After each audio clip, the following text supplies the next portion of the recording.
When we created the Big Windermere Survey, it was really a chance to establish a network of people in the community who were interested in Windermere, interested in water quality, and to really work with those people in the community to try and bring some of our research approaches to bear on issues around Windermere's water quality. So it was really exciting. It was the first time really that we could build such a big network of people from the community interested in the lake and its water quality. And how do you recruit people? And were you perhaps initially kind of worried that people might not want to take part, give up a Sunday morning and 4 times a year to dip Windermere? Absolutely. So when we first designed the project, it sounded very easy. We would make a call for 100 members of the public to come and take part in the survey.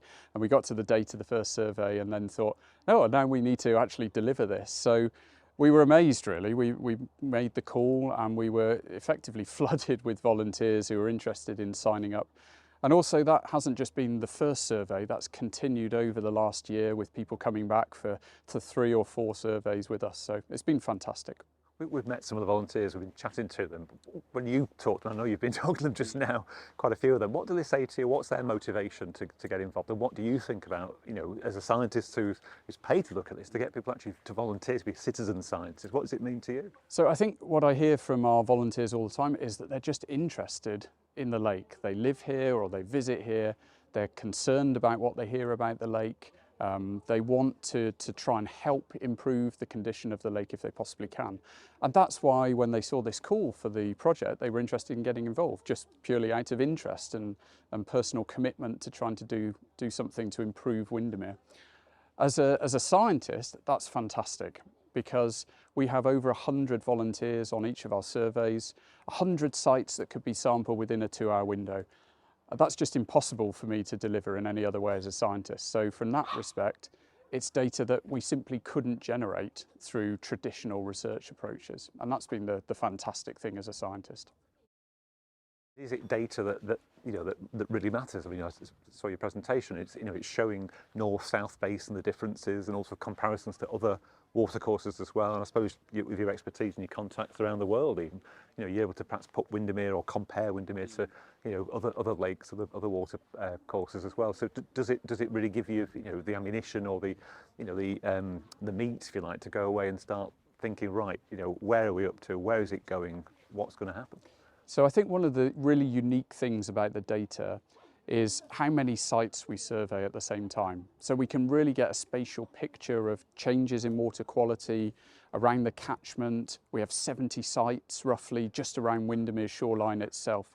So compared to past research and monitoring, that's a huge number of sites, large data set, really gives us a handle on how water quality might be changing. And importantly, begins to help us identify where there might be locations that we need more investigation and ultimately some change in order to improve water quality. And that's for me the real strength of the data set, is that historically we might have a handful of sites in Windermere, 2, 3, 4 that are sampled. Now we have 70. And also on top of that, we can sample the inflowing streams and rivers to Windermere and begin to use that information to understand what else is going on in the catchment. It's also fun to do, and people seem to enjoy being citizen scientists. It's kind of not like physics or biology back at school. It's something that's, but as you say, it does matter, it does count. And talking of which, the actual results that have come out, what has it shown? Just ballpark, kind of rough idea of an overview of how is Windermere?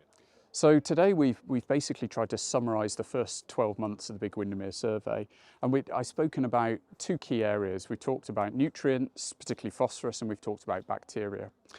For phosphorus, the picture for Windermere, both the north and south basins, is quite mixed. So phosphorus concentrations in many of the sites we sample are actually higher than we would ideally want to see in a lake like Windermere. And that clearly shows from our Big Windermere Survey data that there are issues to address, that phosphorus concentrations still need to be reduced in Windermere if we want to protect and restore the lake. For bacteria, the messages actually from our data are a little bit more positive. Very many of the sites that we sample have low levels of bacteria. They would be consistent with standards for what would be called excellent or good bathing water quality. But even in the bacterial data, there are some sites, a smaller number, but some sites at certain times of the year where we do see higher concentrations of bacteria. And that leads us to be able to explore why that is and how we could improve the situation in the future. raising the profile of water quality in Windermere and concerns such as around blue-green algal blooms or cyanobacterial blooms is a good thing. Profile and focus on Windermere and discussion around Windermere is certainly something I would support. What I think is being lost a little bit, and where I think we now need to focus, is to understand how we can improve conditions in Windermere. We all recognise, I think, that certain conditions are not where we would want them to be, but that's not as simple as then finding a quick and easy fix to address those issues. So what we're trying to do here is have those conversations, sometimes quite complicated, other times quite simple. But to have them based on evidence and therefore to be able to justify the decisions that others can make to improve conditions.